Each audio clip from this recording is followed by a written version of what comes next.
with the chanting of Plumblish in Italian. It's very beautiful. It's made by a Catholic priest who practices in Plumblish. He put Gregorian music and with elements of Italian folk music, so it sounds very nice.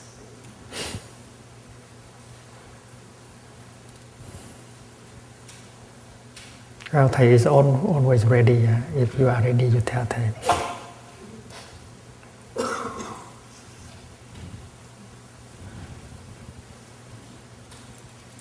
The air up here is very, very fresh, very fragrant. It's a joy to breathe in and out.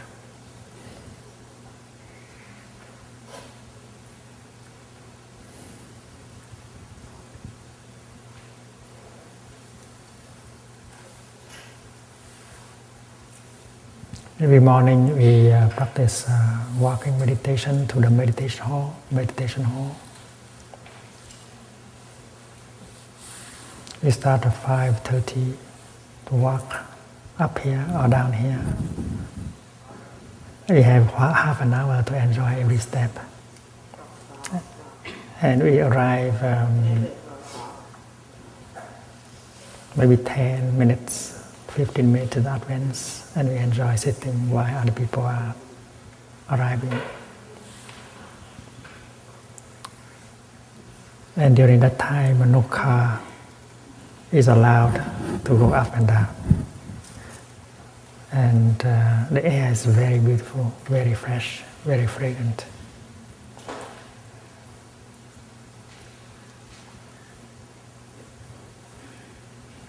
And after the sitting and the chanting, we go back to our hamlet. We have half an hour to go, so it's plenty of time to enjoy walking on the Pure Land. Again, no car is allowed to go up and down. So in the morning you have 2 hours and 15 minutes car free. And in the evening also you have 2 hours and 15 minutes car free. That's not too bad.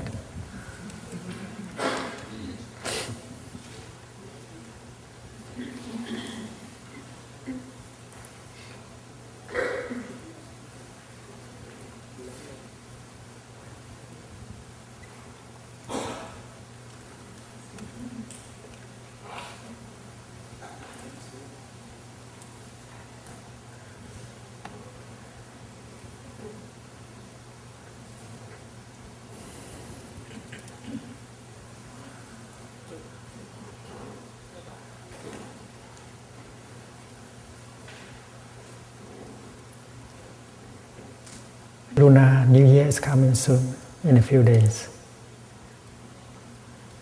And millions, hundreds of millions of people will be celebrating New Year, the year of the monkey. The monkey is the mind.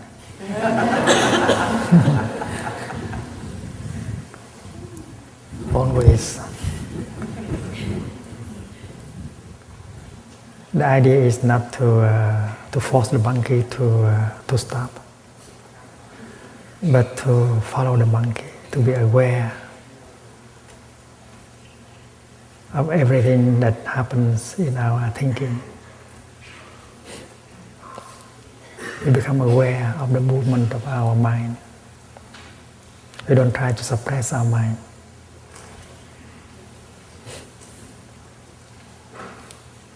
You have 1 year to practice. The year of the monkey.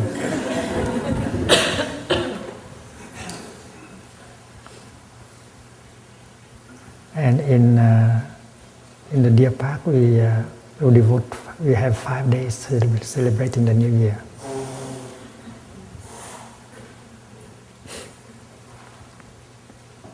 Please join us. After this Dhamma talk, Sister Hanh will come up and tell you about how to celebrate the year of the monkey.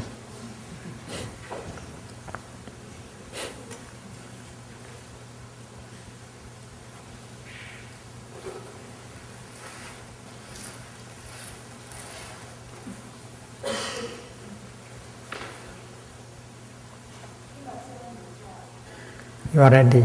Okay. Let us enjoy our in-breath and out-breath. Breathing in, I am on the mountain. Breathing out, I smile to the mountains.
Good morning, dear Sangha. Today is January the 18th, the year 2004, and we are in the Deer Park Monastery during our winter retreat.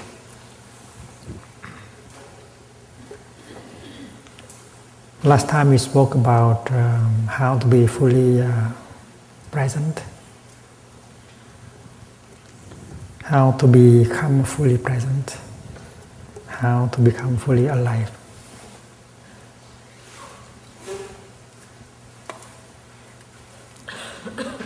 The practice is so easy that if it would be a pity if you don't do it, because you need only breathe in mindfully, to make a peaceful, mindful step that you could become fully present, fully alive.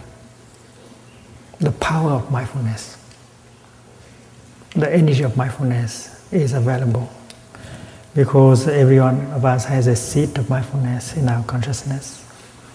We need only to touch that seed in order for it to become energy. The energy of mindfulness makes us alive, fully present in the here and the now.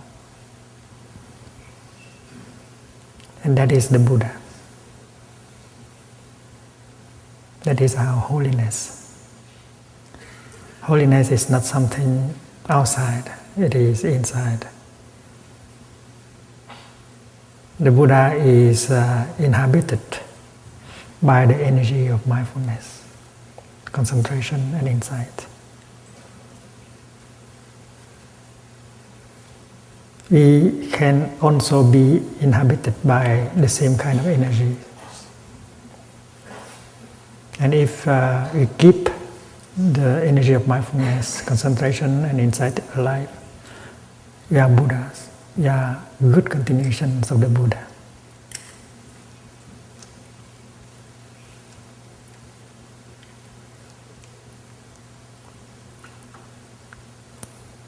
We live in forgetfulness.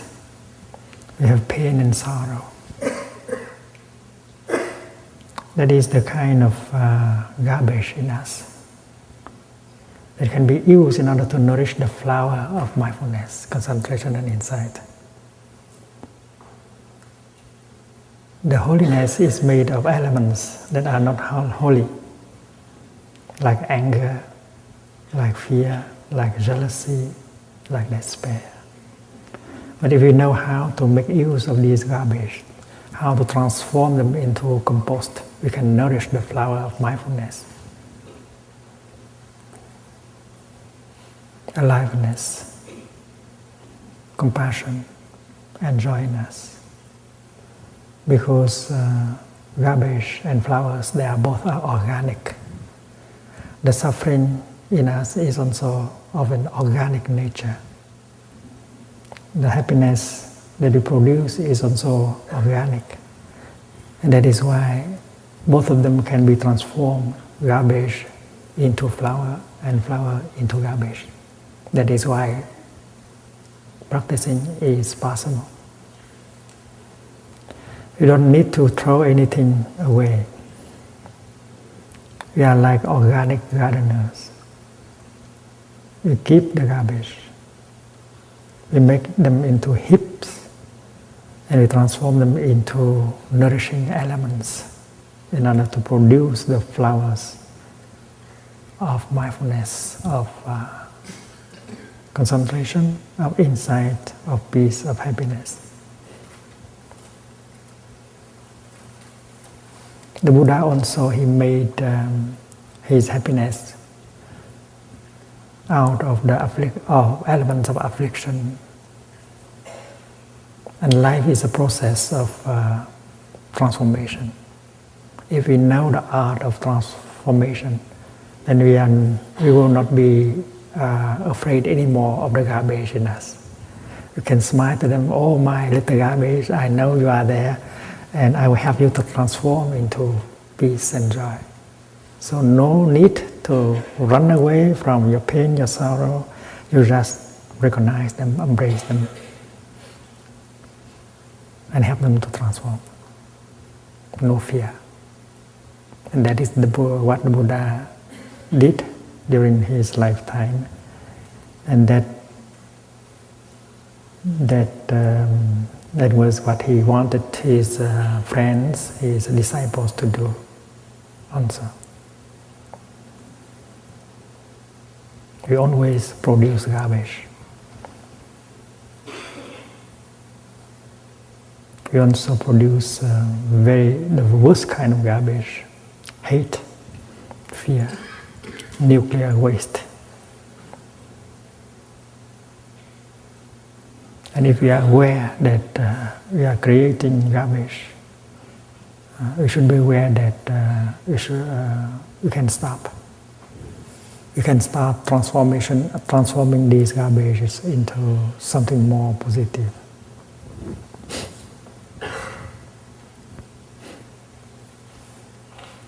The Buddha offers us very simple, effective methods of practice.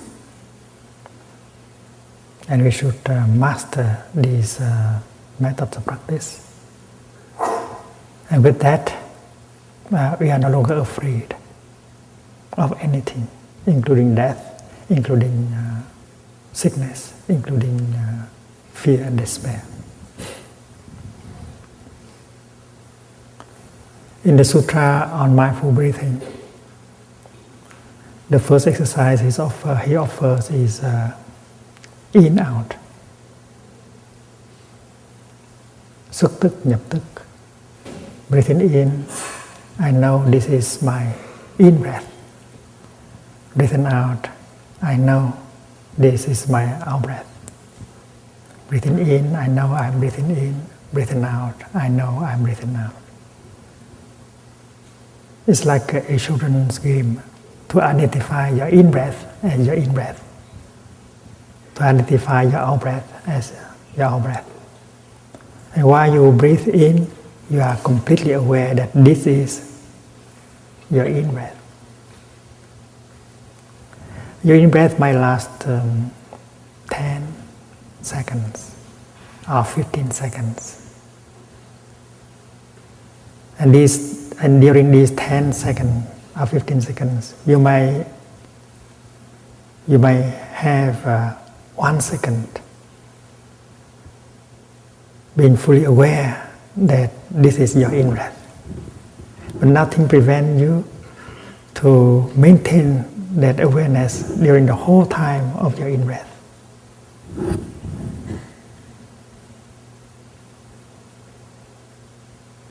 If you only have 1 second or half a second of mindfulness, that this is your in-breath, that is not so bad. That's not too bad already. But you can do much better. During the whole time of breathing in, you maintain that awareness alive. This is my in-breath. Suppose your in-breath begins here, and ends here. And this is the length of your in-breath. 15 seconds or 10 seconds. And suppose your finger is your awareness. If you breathe without your awareness, that is not practice. Now you are breathing with your awareness. Breathing in, I know I am breathing in. Your finger always stay with your in-breath. Never take off like an airplane.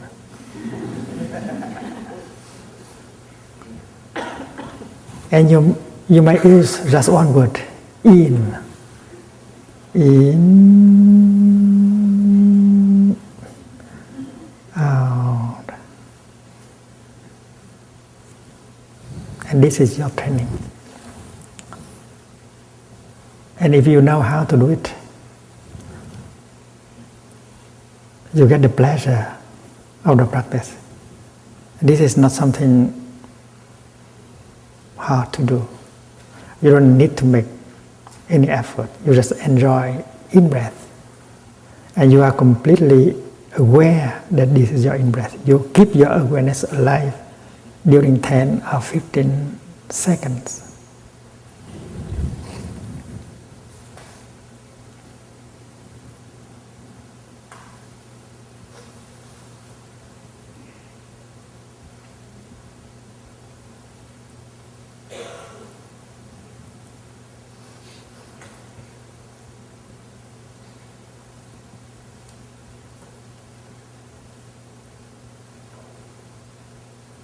And those of us who pay attention to the rising of our abdomen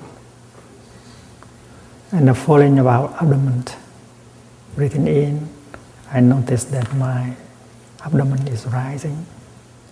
Breathing out, I notice that my abdomen is falling. That is one of the ways to maintain the awareness alive during the whole time of breathing in and breathing out. And it can be very pleasant. Whether you are in a sitting position or in a lying position, breathing is always a pleasure.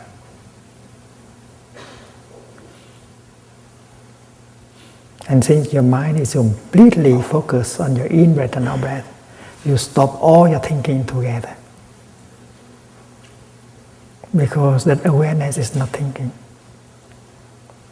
Breathing in, this is my in-breath. That's not thinking. That's pure awareness that something is happening in the here and the now. That something is, I am breathing in. And that is awareness, that is mindfulness. And since mindfulness is there, concentration is there. Because when you are mindful of something, and if you are fully aware of it, you are concentrated on it. You are concentrated on one thing, your in-breath. And that is why you know that the energy of mindfulness carries within herself the energy of concentration. Concentration is born from mindfulness. Mindfulness is a mother, concentration is a daughter. And mother and daughter are just a continuation. Mindfulness is always mindfulness of something. In this case, mindfulness of your in-breath.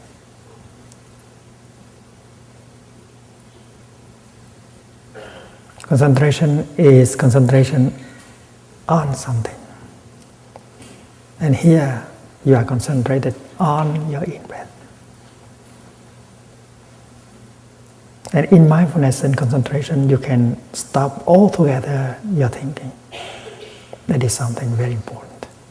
Because there are those of us who cannot stop our thinking. There is a cassette tape always on the run in our head. We think of this, we think of that. We cannot stop our thinking. And we overthink. We think too much.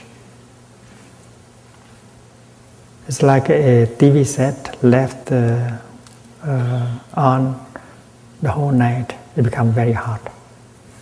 Your head is also like that. If you keep thinking, your head becomes hot. And you cannot sleep. You want to find a button so that you can stop your thinking, but there is no button at all. Because your head is not a TV set, your head is not a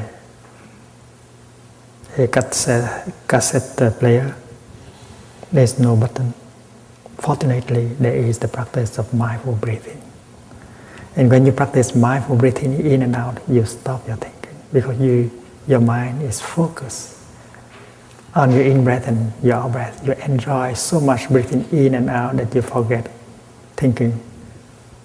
And this is very healing. Those of us who cannot stop our thinking, who get our head hot, who imagine a lot of things, whose thinking produce a lot of fear, of despair, we know that thinking is not helping at all. Thinking leads you to more confusion, to more fear, to more uncertainty. Therefore, thinking is not being. I think, therefore, I am not alive. And therefore, stopping the thinking is the beginning of being alive. Because in the state of non-thinking, you are really with your in-breath, you are really with your out-breath, you are really with the flower, you are really with the blue sky. Touching deeply. You don't need the thinking. The thinking removes the true contact, the deep contact. And that is why to learn, to train ourselves in mindful breathing in and out, and to stop the thinking, we can heal ourselves. We can begin to touch the wonders of life that are available, that favorize our healing. Because these elements have the power to nourish, to refresh, and to heal.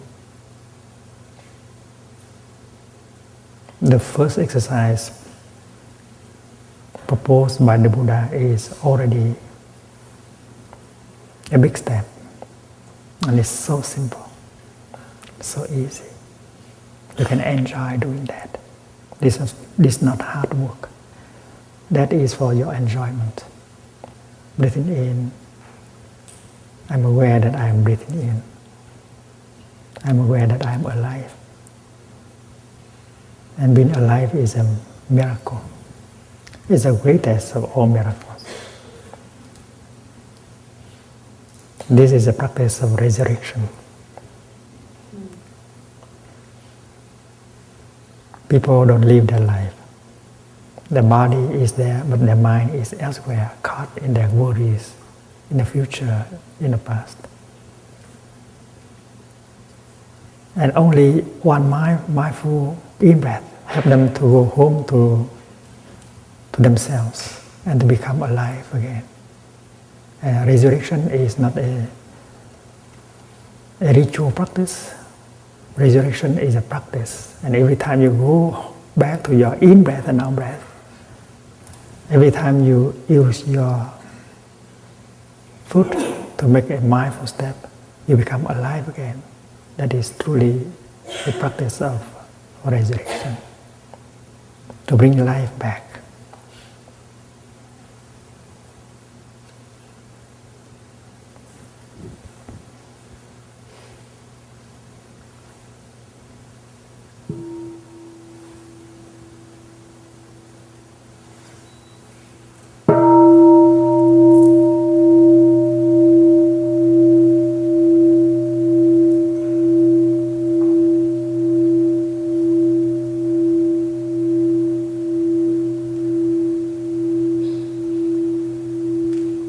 So that first exercise of mindful breathing is a gift made by Buddha. Please enjoy it. Please share it with your beloved one. Share it with your partner, with your child. Hold her hand.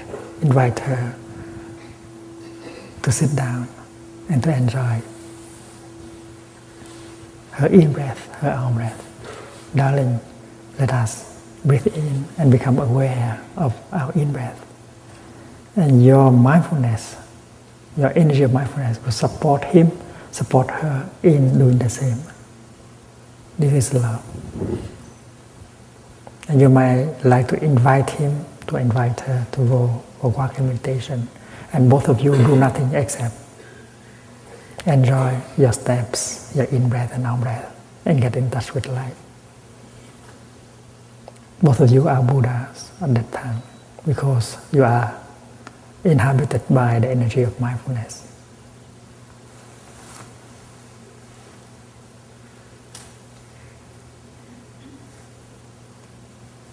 When you practice mindfulness, you are a Buddha. And if you practice all day, you are a full-time Buddha. If you just practice half an hour a day or 1 hour a day, you are a part-time Buddha.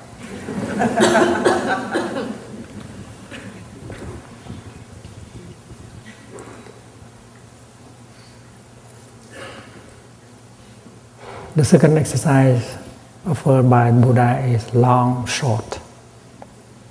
That is practice of following your breath. The first one is to identify your in-breath as your in-breath, your out-breath as your out-breath. The second help you to enjoy the first practice all the way through. Breathing in a long breath, I know that I am breathing in a long breath. It means I enjoy my breath from the beginning to the end. Breathing in a short breath, I know I am breathing in a short breath. The practice is not to try to make your in-breath longer. If it is short, allow it to be short. If it is long, allow it to be long. Don't try to force your in-breath and your out-breath the way you want. This is very important. You allow your in-breath and your out-breath to be what they are. Don't try to force, don't try to bend. Don't try to work on it. Because you have heard expression like a breath work. That's not working.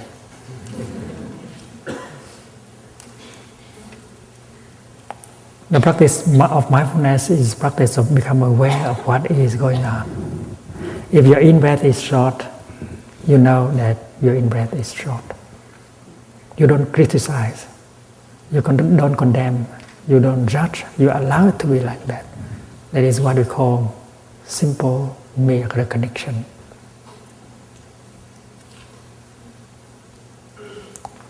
Just turn on the light of mindfulness and become aware of it. Like you look at a child playing on the ground, you don't interfere, you just become aware of the child. So your in-breath is a child. Your in-breath might be short, might be long.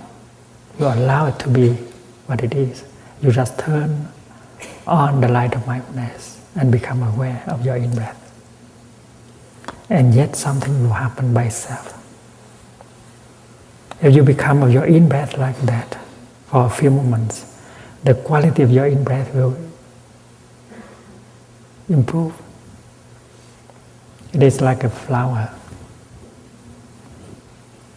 Your in-breath is like a flower. And your mindfulness is like the sunshine. The sunshine just embraces the flower, recognize the flower. And yet the sunshine will have an effect on the flower. Mindfulness is like the sunshine.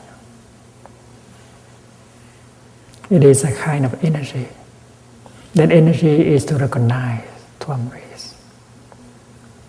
And by recognizing and embracing that energy, you have a good influence on what it recognizes, what it embraces. In the morning, the flower has not opened yet, but the sunshine continues to shine, to embrace. And we know the sunshine is made of particles called photons. And the photons, they embrace. They are not satisfied with going around the flower. They penetrate into the flower. And 1 hour and 2 hours later, under the influence of that sunshine, the flower opens herself. So our in-breath is like that. Our breath is like that. It's a flower. And recognized by the energy of mindfulness, it will transform itself naturally without your intervention. And this you can notice in your practice. You don't try to make your in-breath longer or deeper, but if you become aware of your in-breath and out-breath, they will naturally become deeper.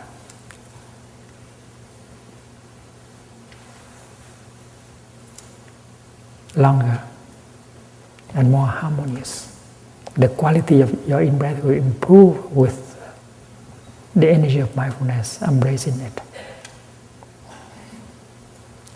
1 minute can already make a difference. If you spend 1 minute breathing in and out mindfully, you notice the quality of your in-breath and out-breath will increase. Deeper, longer, more harmonious. And if you practice, if you continue for a few minutes, you notice that more peace, more harmony will come to you through your in-breath and out-breath. Because your in-breath and out-breath will have an influence on your body and will have an influence on your feelings. On one side, there is your body. On the other side, there is your feeling. And if your in-breath has become more harmonious, deeper, slower, and then your body will profit from these 3 things: harmony, depth, and slow, deeper, slower, harmonious. And in your feelings also, it will inherit from these qualities of your in-breath. Because in the practice of meditation, there are always 3 elements: body, mind, and breath. And when you practice, these 3 things come together. If one of them becomes calmer, the 2 others become calmer. If one of them becomes more solid, the 2 others become more solid. Like your sitting position. If you got a good sitting position, which is stable, solid, and then your breath and your feelings will profit also. They will get something, they will get a little bit more stable, solid.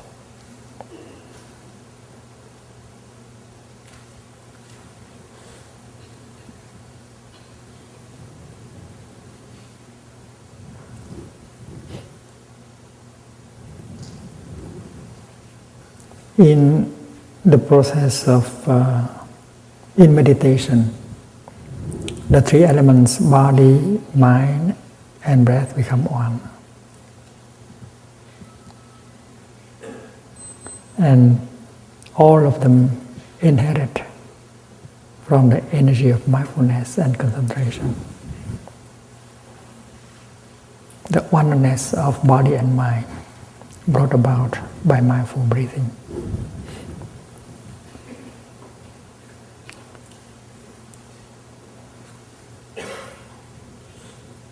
The second exercise suggests that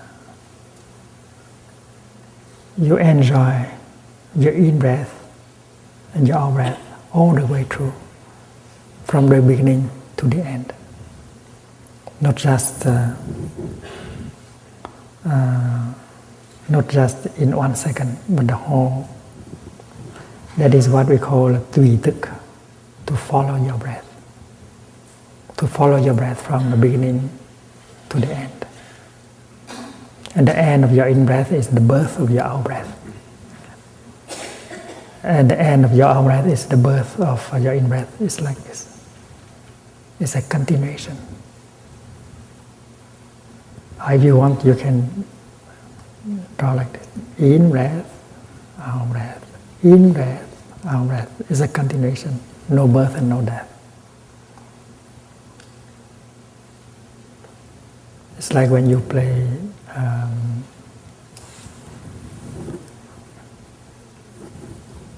violin. It's a continuation. Your in-breath, the end of your in-breath is the beginning of your out-breath. It's like this, very harmonious. You are playing music. And that music brings harmony into your body and into your feelings.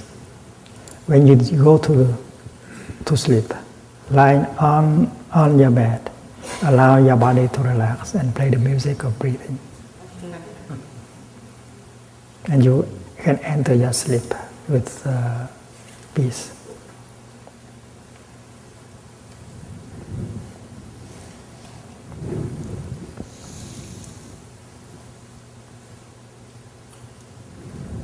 We call it in Vietnamese Tùy. Tùy means to follow.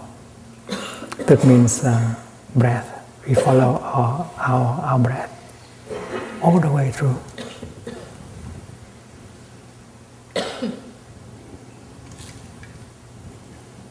We enjoy. We don't stop enjoying our in-breath and out-breath. And during that time, no thinking, no worries, because we have mindfulness and concentration. Mindfulness and concentration generated by breathing.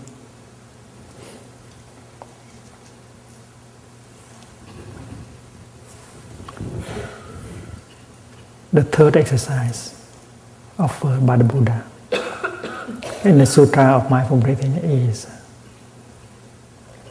awareness of body, of the whole body. Thân hành giác tri. Breathing in, I'm aware of my body. I'm mindful that my body is there. So this is a practice of going home to your body and recognize your body as being present. And this is the first attempt to reconcile with your body, because you have left your body. You used to leave your body alone, unattended.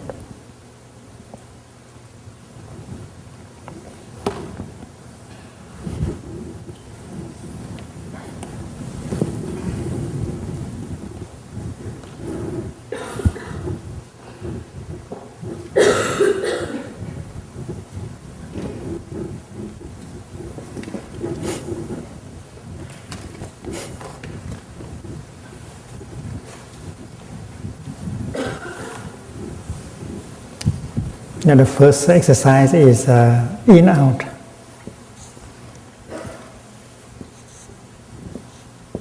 This is out. This is in. The second one is trường đoạn, long, short.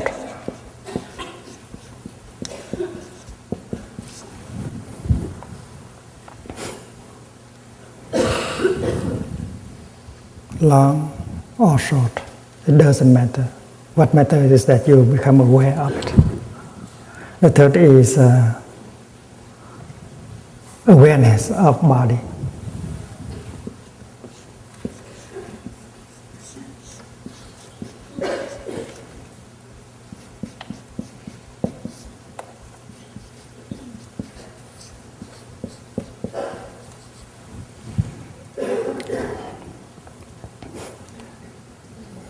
Awareness is a yakti.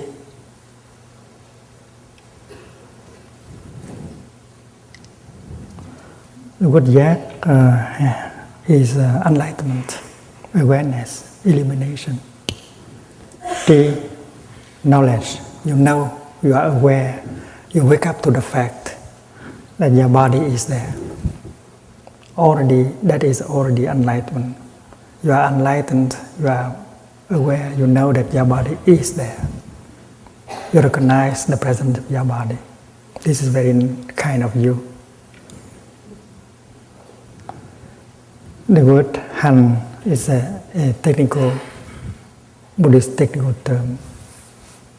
The Sanskrit is samskara, translated as formation.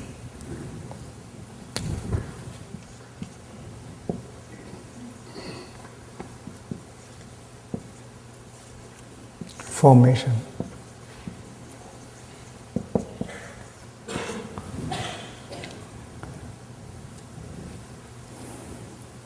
Everything is a formation, like the marker that I hold in my hand is a formation. It's made of many elements. A flower is a formation. It is made of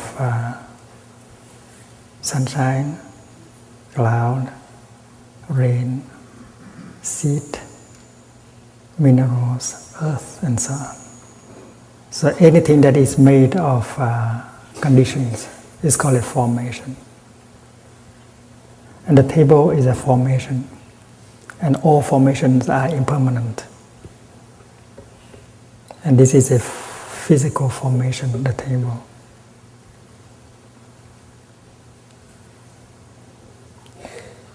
And my hand is a formation, is a physiological formation. My anger is a formation, it is a mental formation. So formations can be physical, mental, biological, and so on. So breathing in, I am aware of the formation that is called body. And this is the exact translation. Breathing in, I am aware of this formation called physical body. So during your in-breath, you are fully aware that your body is. And the energy of mindfulness generated by your in-breath is to embrace and recognize your body.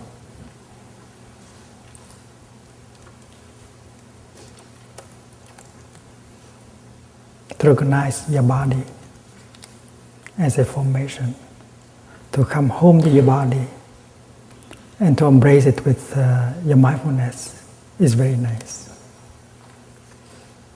So the Buddha proposed that exercise as an exercise. Breathing in, I'm aware of my body. Breathing out, I'm aware of my body. To go home, to embrace, to recognize. And you might do that in the lying position or sitting position.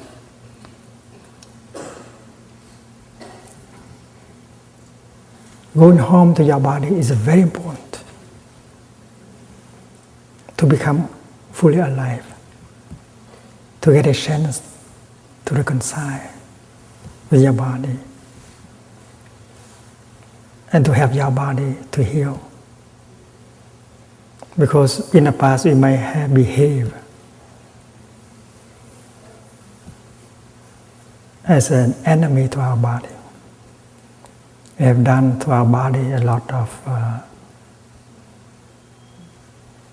difficult things. We have eaten, we have drunk, we have worked, we have stay up late in the night, we have caused a lot of suffering to our body. So it's very nice to come home to your body and embrace it tenderly with your mindfulness. And that is the third exercise proposed by the Buddha. And the fourth, breathing in. I allow my body to relax, to stop. And the Chinese translation of that is thân hành hữu tức.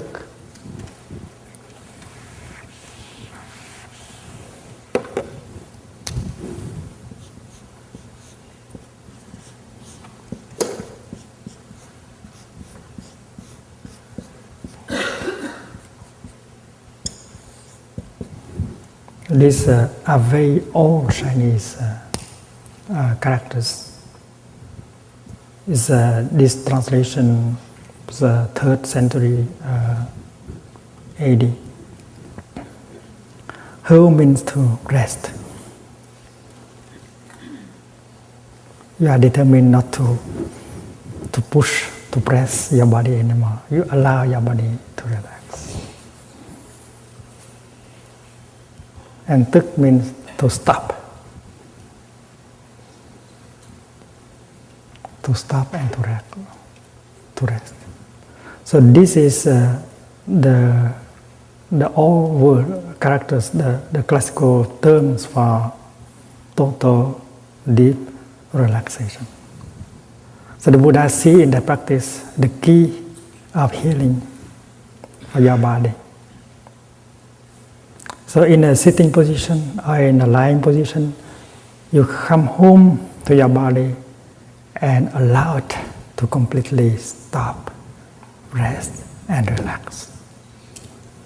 If you are a therapist, if you are a doctor, if you are a nurse, you would know that this is very crucial for the healing of your patient. And if you know how to do it well, you will help him, you will help her to do it also. Like the nurse who knows how to help the patient not to suffer during the time she get a shot. She said, breathe out. And during the process of breathe out, she introduced the needle. Because when she breathes out, she relaxes. And she's not tense, that is why it's not painful.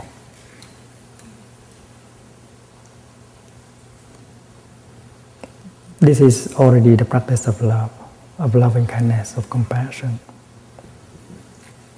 And in Plum Village, in the Deer Park monastery, we used to combine the two exercises into one. Breathing in, I'm aware of my body. Breathing out, I allow my body to relax. And we introduce the smile. Because smiling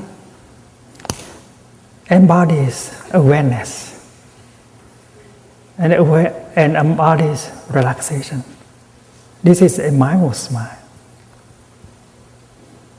This is not a diplomatic smile.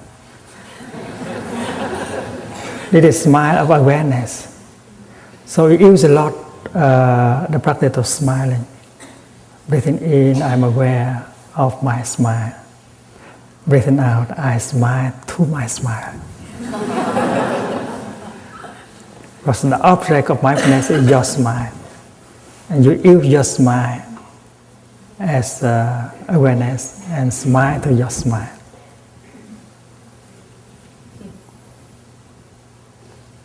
So in our practice in Plum Village and in the Deer Park, we have to introduce the practice of smiling. In the beginning, we get some reaction. If I do not have joy, how could I smile? I'm not true to myself. I refuse to smile until I have joy in myself. Many people reacted like that. And they seem to say that, well, if you are not joyful, your smile is fake. It's not authentic. But here the smile is a practice. Because you know that a smile has the capacity of relaxing. There are about 300 muscles on your face. And every time you get angry, you get tense, all these 300 muscles become very tense. And together with the nervous system, you look like a bomb, ready to explode. And if you know how to breathe in and smile, you relax all the 300 muscles. So smiling here is an act.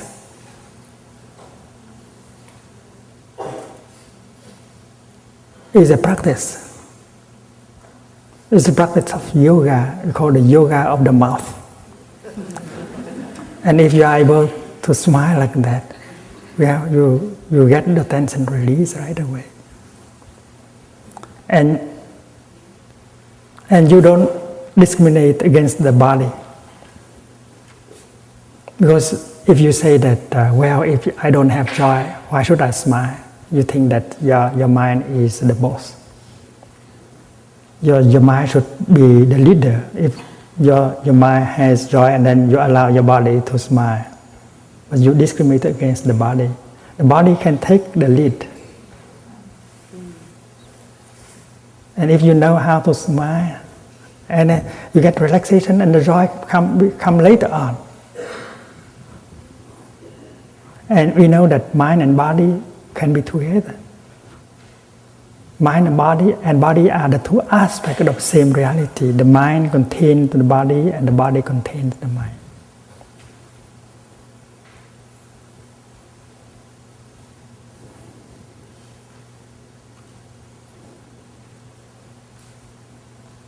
What happens in the mind will have an effect on the body.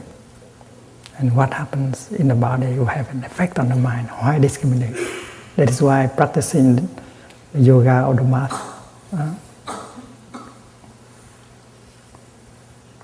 is possible.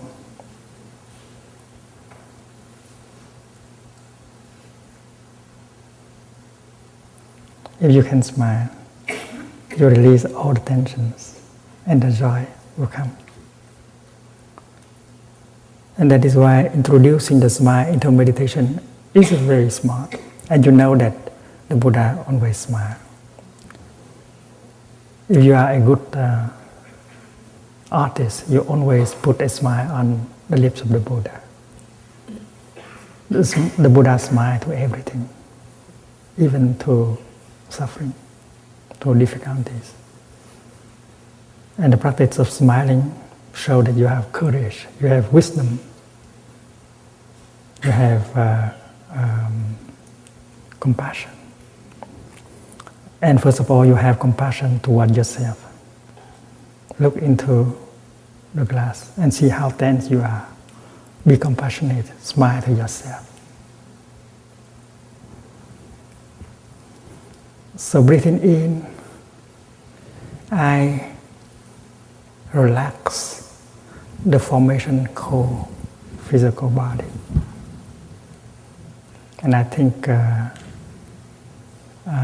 healers, therapists, doctors should apply the teaching of the Buddha in their daily practice.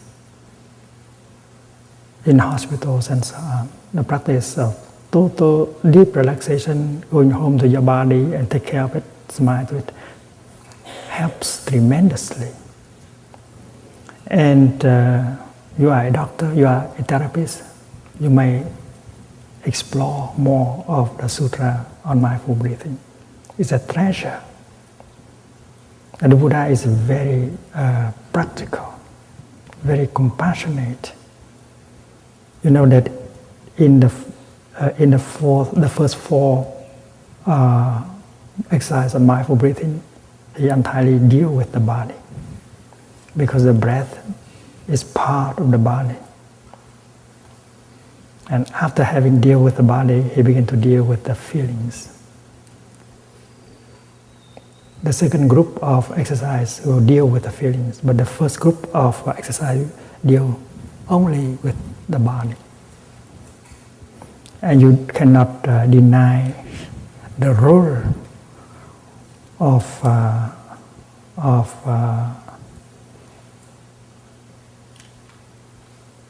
mindfulness and relaxation in the process of healing and transformation.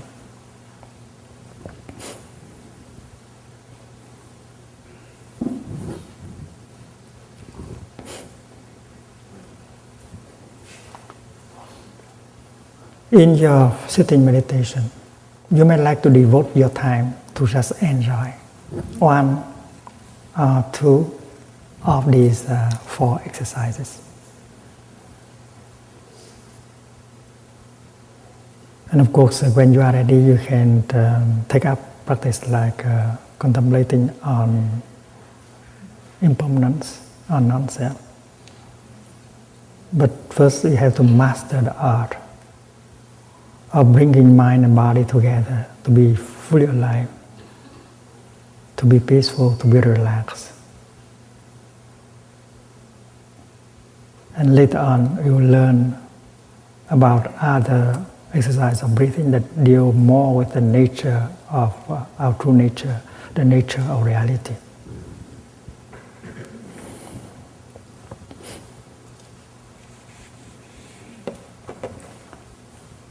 When you sit down, you might like to begin with this first exercise to identify your in-breath and your out-breath. And you can smile to them, breathing in, I'm aware of my in-breath. Breathing out, I smile to my in-breath. It's a very joyful practice. And you know that your brothers and sisters are sitting together with you and doing the same.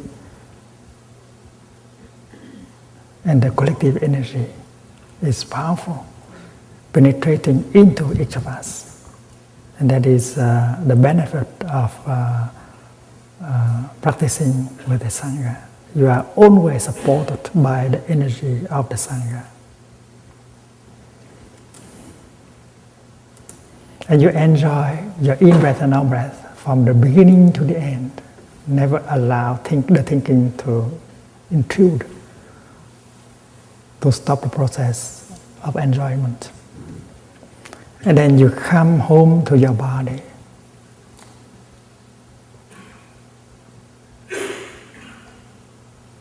And to reconcile your body and to begin taking care of your body. So kind of you to take care of your body, to allow your body to rest, to stop altogether. Not only you can do that in the sitting position, but also in the lying position, on the grass, on your bed.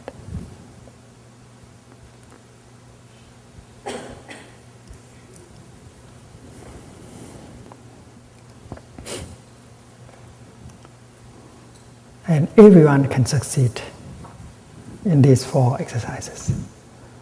I know children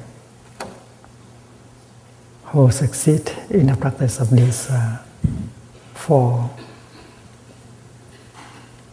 exercises.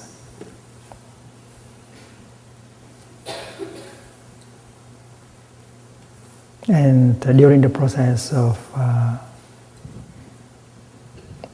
learning and practicing, you can explore more and offer methods of practice based on this experience of the Buddha, this teaching of the Buddha. With the fifth exercise, the Buddha introduced us to the realm of feelings.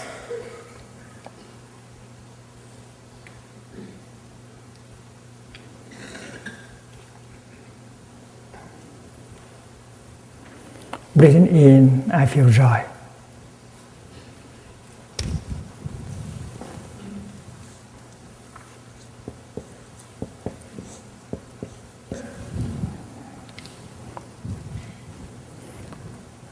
Breathing in, I am aware of the feeling called joy.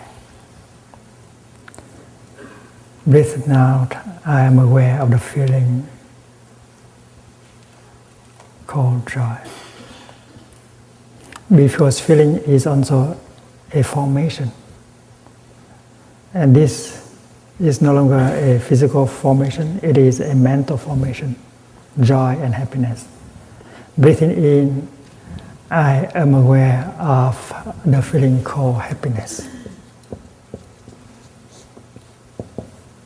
This is the fifth exercise, this is the sixth exercise. So the fifth and the sixth are to help us to get in touch with the joy and the happiness for our nourishment and healing.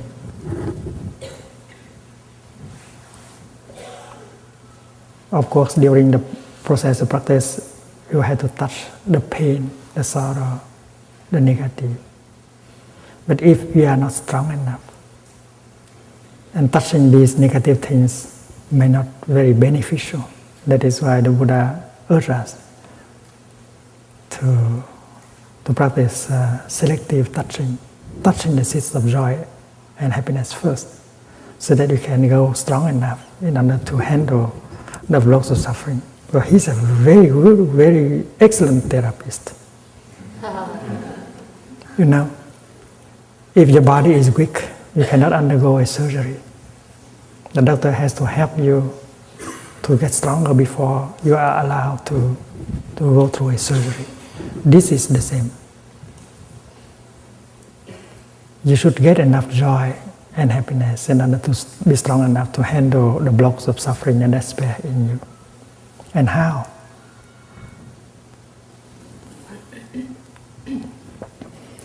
The practice of the fifth and the sixth is the practice of auto-suggestion, wishful thinking.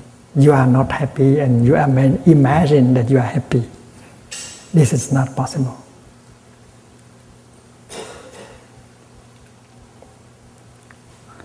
And that is why we have to look deeper into the Buddha's way. He said that happiness and joy can be born if you know how to touch their seed that are already existing in your consciousness. Because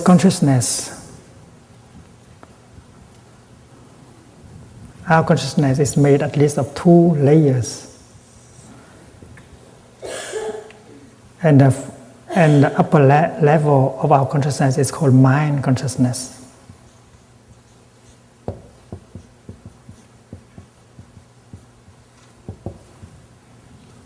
And the lower level of our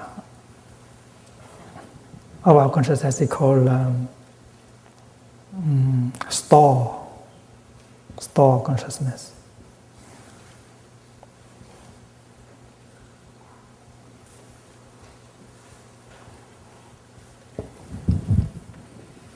We have seeds of sorrow, of fear, of despair here, but we have also the seed of joy, of stability, of compassion here. And maybe this seed of joy, compassion have been covered up by the negative seed, but they are still there. So the practice is to touch these seeds so that they can manifest themselves on the upper level of your consciousness. And this is possible for everyone.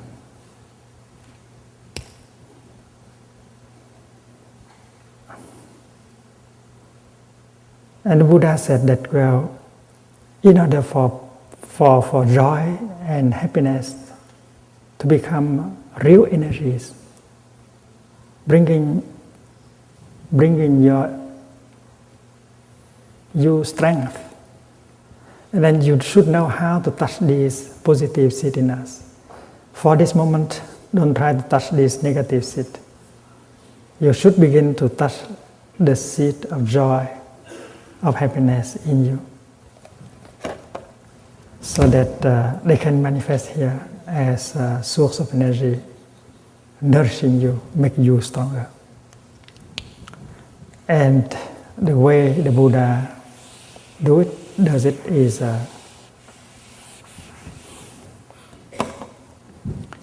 through mindfulness. There are three ways.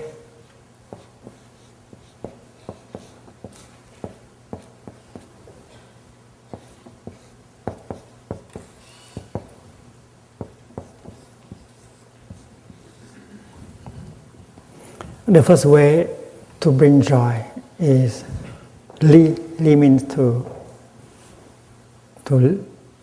leave it behind, to let it go, throw it away.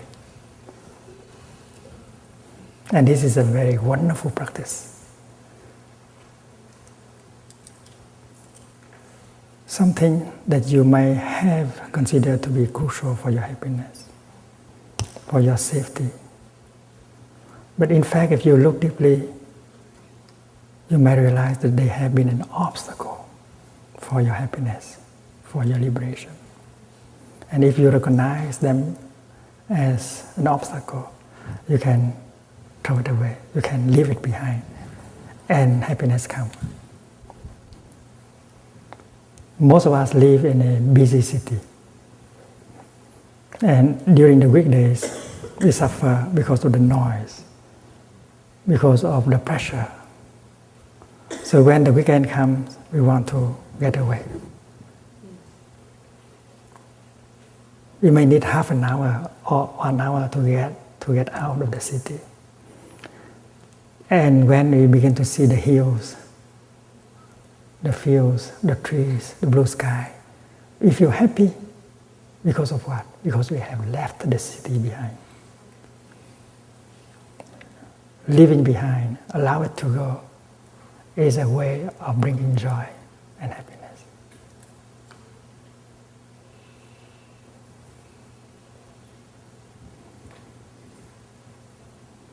One day the Buddha was sitting in the wood, not so far from the city of Vaishali, north of the Ganges River, with a number of monks. They just finished their mindful lunch. They were about to start a Dharma discussion. Suddenly a farmer went by, very unhappy. The farmer said, "Monks, have you seen my cows passing through here?" He asked the Buddha. The Buddha said, "What cows?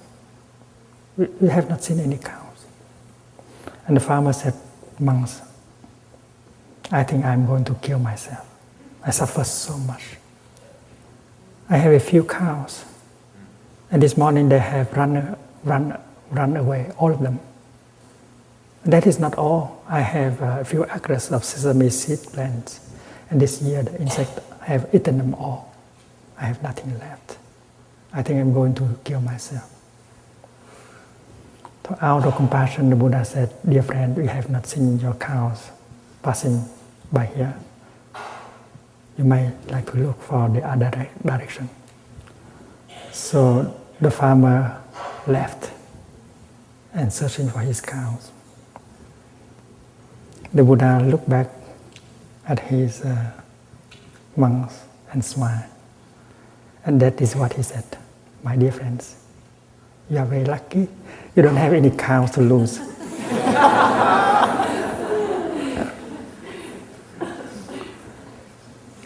Suppose we monks we have so many cows.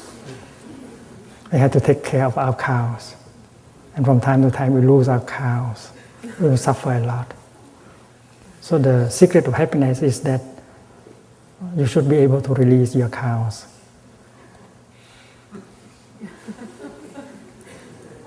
So the practice is to look back and to recognize your cows. The cows that you may have thought to be crucial for your well-being, for your happiness, but in fact they have been obstacles. You have no courage to let go of them.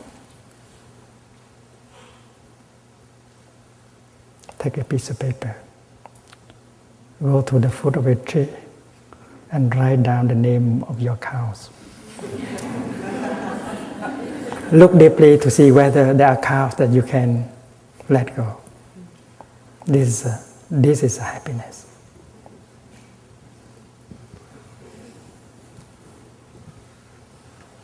I know the refugees, the boat people, when they come to France, to Germany, to the United States of America, they went to the flea market. They saw things are very, very, very, very cheap. $1, $50, they can buy big things like this. So whatever amount of money they have, they use in order to buy these kind of things and bring home. But their home is very small. And very soon, in a few weeks, their home is filled with things that they don't use. They don't need these things, and yet they find it so cheap. So they have bought a lot. And they suffer. They have no place to move around.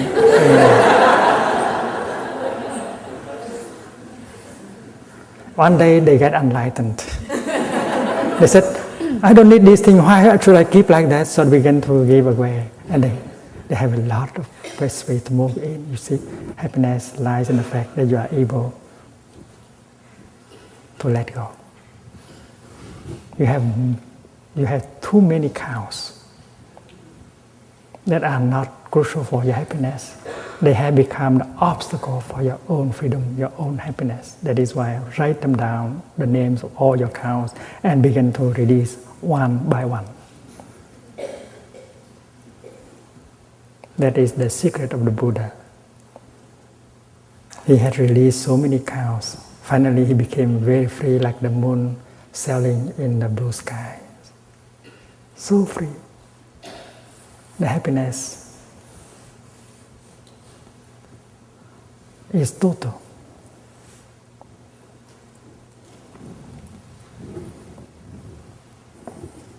I always tell my friends, my disciples, that you have to take care of your temple, your practice center. Be aware. Don't make them into your cows. You're building a temple, building a practice center, may be a good thing. But if you do it in such a way that it becomes your cows, you begin to suffer. You have to feed them to retain your freedom. If you need, throw it away. So your job, your partner, also. If they have become a nuisance, if they forbid you to be happy, to be free, don't hesitate to let go. Freedom is the foundation of all happiness and joy. So learning how to let go, to release, that is the secret of the Buddha. He has shared that with us. So bringing joy and happiness by the practice of letting go is his first recommendation. It's called Lý Sinh Hỷ Lạc.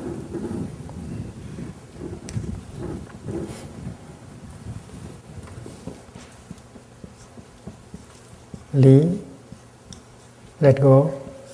Sinh, hỷ lạc.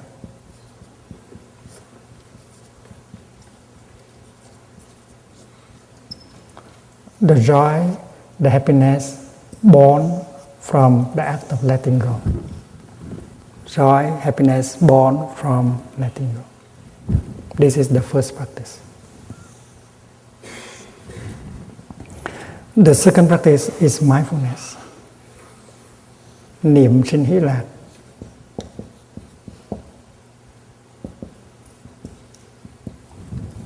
The joy and the happiness born from mindfulness.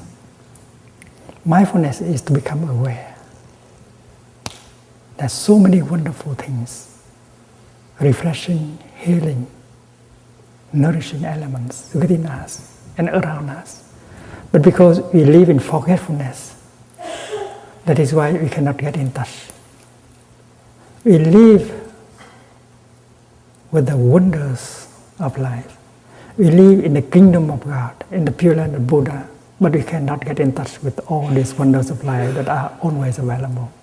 we get ourselves trapped into our worries, our fear, our anger, our jealousy, and we lose the kingdom of God. We lose the pure land of the Buddha. We lose all wonders of life. That is why practicing mindfulness is to go home and recognize that the wonders of life are still there. Your eyes, your smile, your beloved child are there. The blue sky is there. The beautiful mountains is there. The fresh air is there. And suddenly, the kingdom of God becomes yours, available. The pure land of Buddha that you have been searching is right here and right now. And that is a miracle of mindfulness. The miracle of mindfulness brings you home to life and help you to get in touch with the wonders of life so that you can live deeply every moment of your daily life. And that is why it is possible to make joy and happiness born from the practice of mindfulness.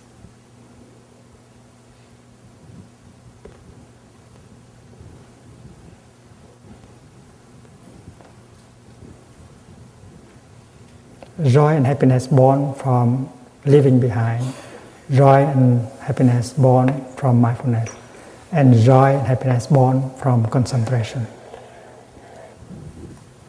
Then concentration, samadhi. The more you are concentrated on it, the more understanding and joy become.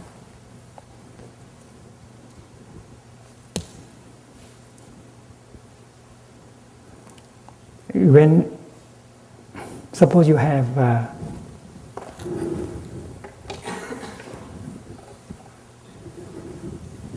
suppose you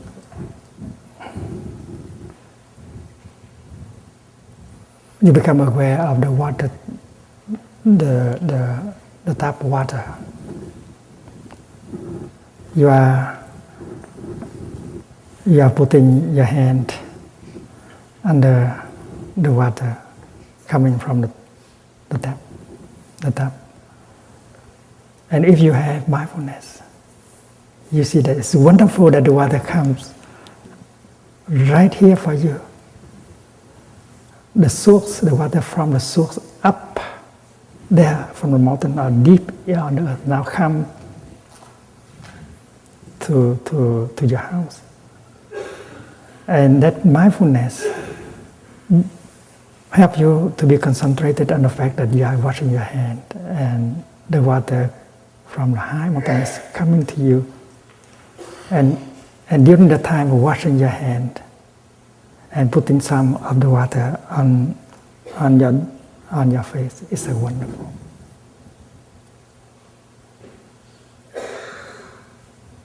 There are those of us, many of us in the world, in order to get some water, we have to go from many kilometers and carry a bucket home.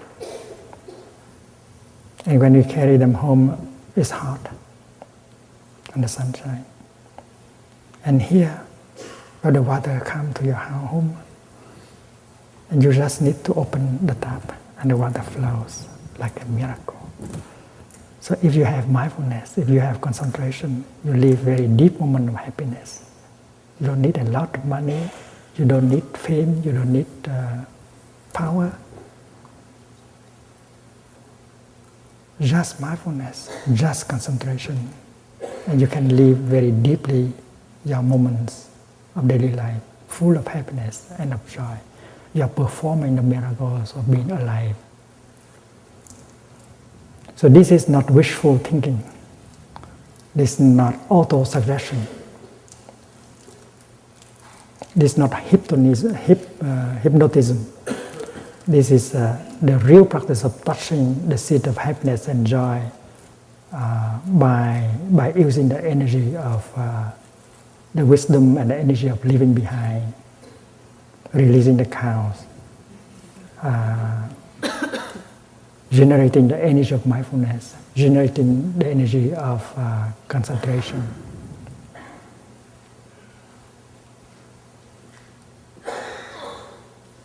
And if we know how to make use of this teaching and this practice and bring more quality and joy to our life, that will help the world.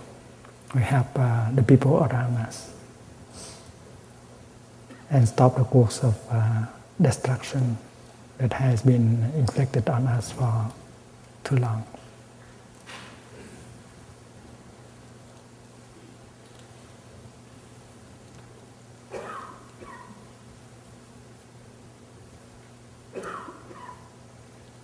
And with the seventh exercise, you learn how to deal with feelings that are not joy and happiness, painful feelings. But before that, you should be able to master the techniques of watering the seed of happiness and joy in us.